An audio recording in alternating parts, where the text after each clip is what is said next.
a day in my life as inahan nga naara sa balay. So for today's video di ay kay malimpyo ta sa tuang kwarto. So nagmata na akong bata dira guys, mga 6:30 in the morning na siya. So silig-silig lang sa tak.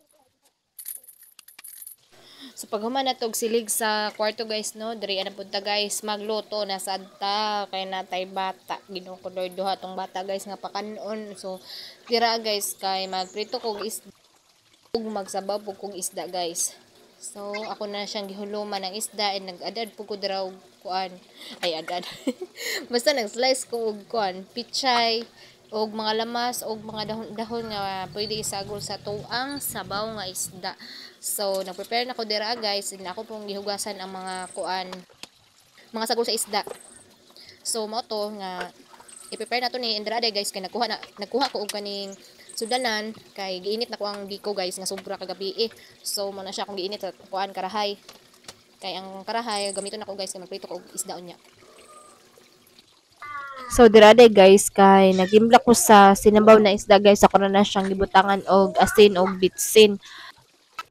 So diri na punta guys no. So nainit na ako akong biko guys and transfer na ko na siya sa ako ang bowl unya. So nag-okay na po ko sa ako ang sinabaw na isda guys. So nag-transfer na ko to guys sa ako ang kuan biko dito sa ako ang bowl. And after that, tora guys, nagpakita na akong biko. So mo to guys, ako nang gilunod ang dahon-dahon guys no, and ako na siyang gipalong kay na kuan naman to siya guys, nagbukal. So diri na punta guys, magprito na punta og isda. So kung gibalhin akong kamera. So mo to na init naman akong mantika guys. So ako na siyang gibutang ato ang gagmay na isda mo to, ako kabalon si pangalan atong isda ato.